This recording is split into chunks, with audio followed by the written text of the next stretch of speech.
Very good morning, everyone. This is Team Plus Bricks. I am the CEO of Plus Bricks Private Limited. I am Nogok Sangla Longjar, CFO of Plus Bricks Private Limited. I'm Sanu Nayak. I'm COO of Plus Brick Private Limited. And we are your solution. It is unknown to everyone, or say unknown to none, that plastic and its adverse effect is somehow killing our environment.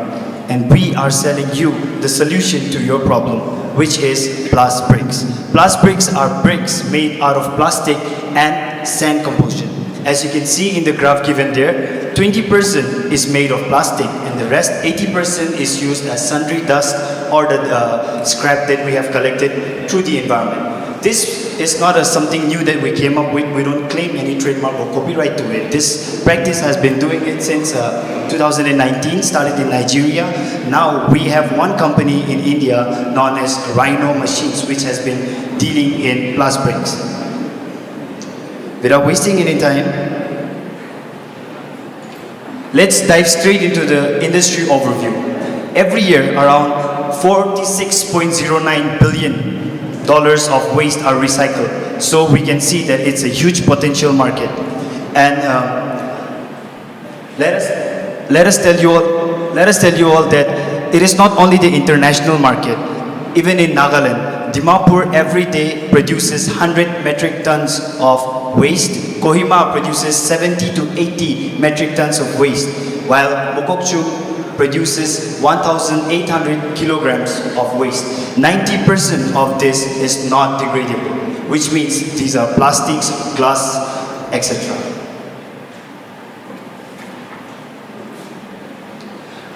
But we are not just recyclers, we produce bricks. As you can see, India is the second largest producer of bricks. However, India does not even share 1% of the international market of technically manufactured or industrialized bricks. We are still following the traditional method where clay is burnt down and fossil fuels are burnt and lots of air pollution is made. So what we can do through these new bricks is reduce the soil pollution, reduce the air pollution, and somehow provide better bricks than the traditional ones. Because being made up with plastic, and plastic being fibrous in nature, our bricks are 5 to 7 times more stronger than the traditional bricks.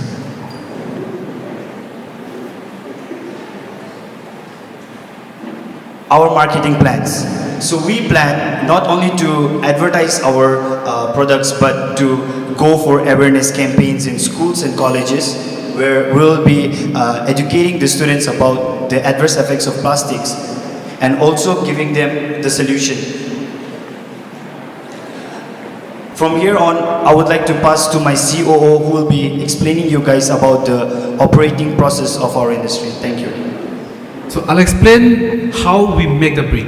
So at first we have already made a connection with the plastic pickers. That 4 to 5 shop we have already made a connection.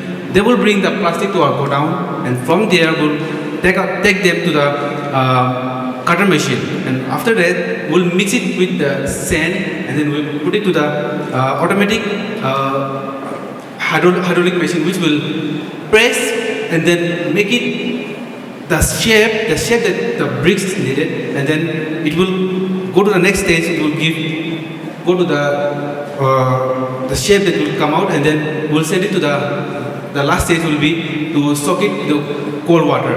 After that, it will come out the final product. From there, we will bring it to our godown. From there, it will go to the customers. And now I will give the CFO to explain the financial.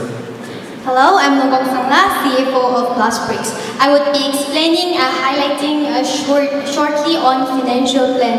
Thank you. So, we gathered an amount, a capital of 15 lakh as a starting capital, out of which 80% were used on fixed assets and the remaining 20% were kept to use for working capital.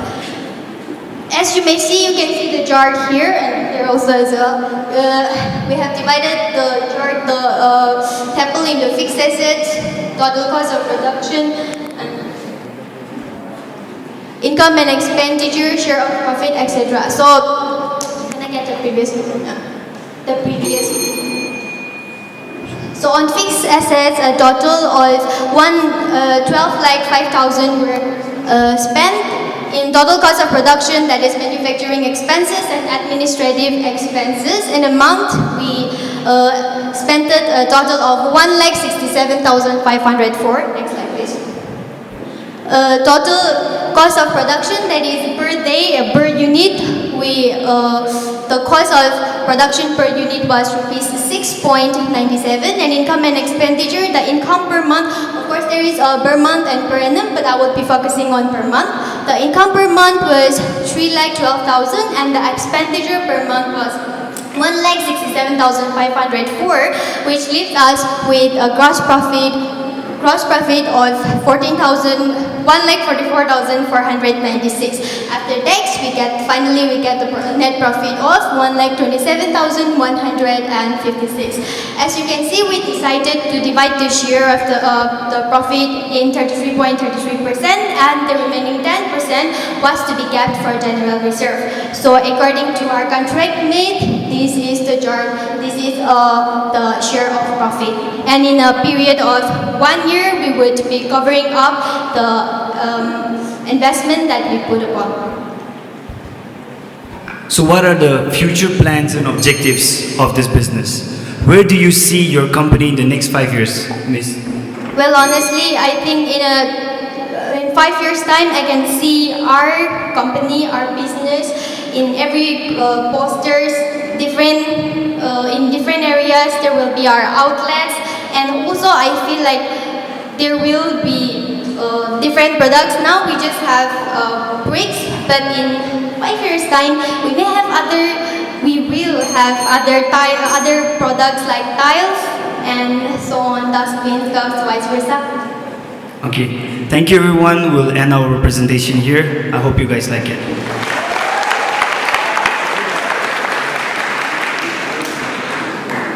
Thank you again for a wonderful presentation.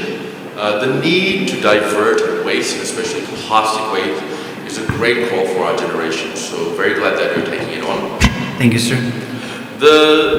You mentioned that there's one company in India already operational. It's called Rhino.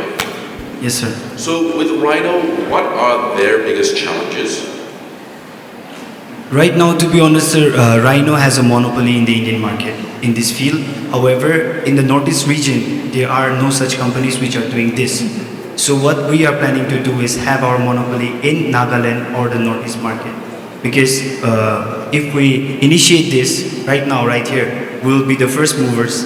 And as we already know, the goods produced in the mainland or the western parts of India, it takes time to reach here.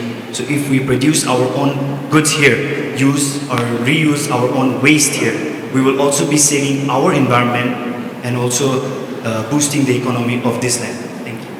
So a very large industry, I think you mentioned the second large brick manufacturer in the world, India being.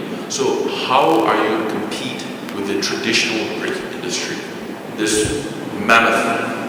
Sir, as you can see, as you yourself right now appreciated us coming up with the idea of reusing plastic, we believe that the generation which is now furthermore educated and understand the environment crisis, we will rather choose products which are saving the environment than products which are somehow damaging the environment, because the traditional bricks, they are 100% natural resources, and like I say, they burn fossil fuels or wood to do that. So any educated man who cares about the environment would rather go for these modern bricks than the traditional ones. Thank you.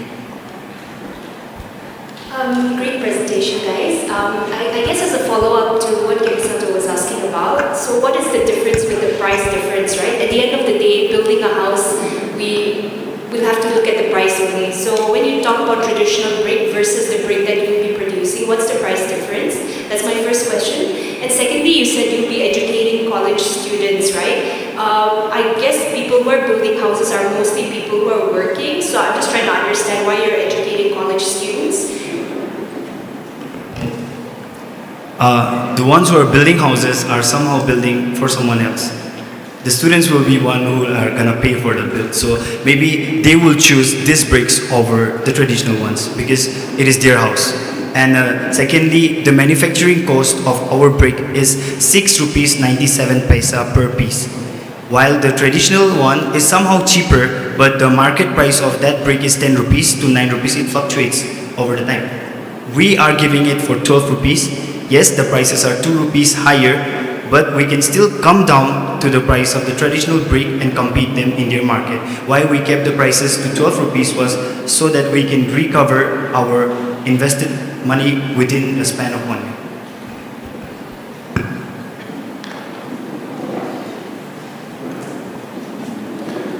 You are looking at just traditional bricks, right?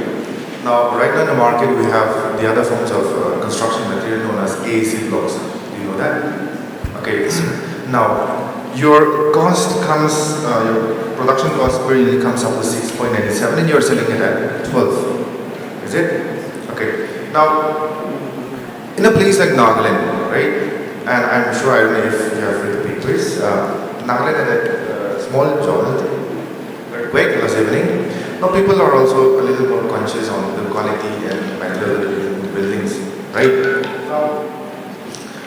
What do you think is the, USP of your block bricks against the new AAC blocks? And let's keep aside traditional bricks for now.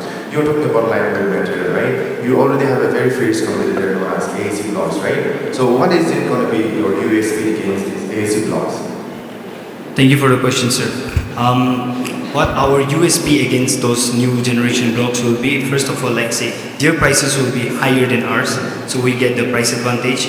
And not only that, as we all know, what makes building strong is actually the pillars, where somehow bricks are not used. It is the cement and the gravels. So we cannot blame the cement brick specifically for the strength of the building. And like say, we are not at the level of AEC blocks, as you say. However, we are better than the traditional ones. A mediocre, option for the people who cannot pay 30 rupees or 20 rupees per brick, but can pay 12 rupees per brick. And also stronger, 5 to 7 times stronger than the traditional ones. We are not saying that this is the ultimate solution to change the world, but somehow a solution towards the better environment. All right, thank you. Thank you, sir. Thank you, sir.